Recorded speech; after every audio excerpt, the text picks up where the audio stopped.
Have you noticed that getting up from a low couch is starting to take a little bit more effort than what it used to? Maybe you're finding yourself needing to rock forwards a few times before you can actually get that momentum to get back up. Hi, I'm Rob from TBFT, and we specialize in working with clients in their 50s and 60s, helping them to rebuild their strength and confidence through our in-person and online program. As we get older, it can often be just those little things that you start to notice that you used to just do on autopilot without even thinking about it, that start to creep in and start to become just that little bit harder. Getting up from a low couch can be a pretty good example of that. If it's starting to feel harder, it can be a sign that your leg strength is starting to decline. That doesn't mean that you're getting too old or that you have to accept that, but it's definitely worth doing something about, because little bit by little bit over time, other tasks and daily movements can start to get a lot harder as well as we age if we don't address it straight away. So first, let me show you the easiest way to get yourself up from a low seat to standing. So first of all, we want to have our feet shoulder width apart. Now, in order to get up and use our leg muscles to get up, we need to get our center of gravity over our feet so that our legs can work. So in order to do that, we want to shuffle ourselves to the edge of the seat so that we can take our feet a little bit further underneath us. And then we need to weight shift forward. So we need to do a little bit of a rocking motion where we create a little bit of momentum. So a good way to think about it is to bring your nose over your toes. And then once we can shift our weight, so our center of gravity is over our feet, then we can lift up into the squat and get out of the seated position. So that basic pattern of movement that I just shared with you is very important, because it applies the same whether you need to get off the toilet, if you perhaps you're on holidays and you're sitting on a deck chair around the pool and you need to get up out of that low position or get out of a car seat. There's lots of activities in our everyday life that require us to be able to get ourselves out of a low seated position. So first of all, that setup's important, but now I want to actually share with you one specific exercise that you can do with a few levels of variation so that you can build specific strength for that exact movement pattern.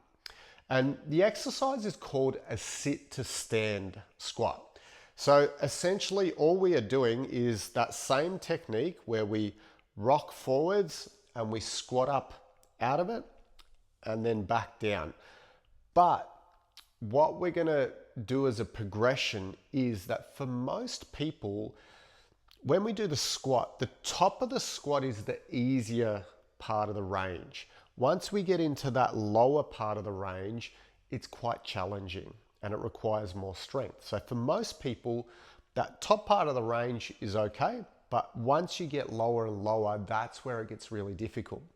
So the progression that I'm going to show you for the sit to stand is we're going to use some pillows. So we're going to actually use the couch that the low couch that you have, that you're having trouble, or you might not even be having trouble yet, but you're starting to notice is getting a little bit more challenging.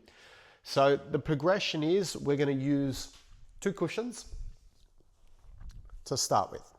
So that will give us a higher starting position. We're going to start in a seated position with the same setup where we can sort of shuffle our butt forwards, we can get our feet under us, and then we're going to keep our feet shoulder width apart. We want to drive out of the heels. So we're sitting upright to begin with. We need to weight shift. So it's a little bit of a rocking action, nose over the toes, so that we can load the weight into our legs. And then we go to a standing position and then back down. Now, the reason that we're starting higher to begin with is that we want to do about 10 repetitions. So once you can master 10 repetitions with a couple of pillows, then you're going to progress down to just using one pillow. So we're going to be a little bit lower down than what we were a step ago, and we're going to do the same thing. So nose over the toes, we weight shift forwards, squat up out of it, and then we want to lower ourselves down under control very slowly. Most of the strength gains are from the eccentric phase of the exercise, which means lowering, you're essentially decelerating the rate that gravity's taking you down. Rather than just falling down, we're braking and slowly controlling the descent down. So we want to do 10 reps once we become comfortable doing a squat at that lower level. And then once you can do 10 of those comfortably, then you'll actually go to that lower height and do the same exercise from that low height. That little sequence is an important pattern of movement to get the hang of, because it applies whether you're getting off the toilet, getting out of a low seat, maybe you're on holidays and you have to get up out of a deck chair around the pool, or getting out of your car. It's a pattern that we have to repeat in our day many times throughout our life. So it's important to get that basic technique and get the positioning right so that we can utilize the strength of our legs. So start where you're at. Use as many or little pillows as you need to. Use your hands if you need to initially, and just work within a comfortable range so that you complete 10 good quality reps. I like to do this perhaps 2 or 3 times per week until it becomes very comfortable for you and easy. And it really is just those small, regular efforts that are gonna help to make your everyday tasks like squatting out of low positions so much easier.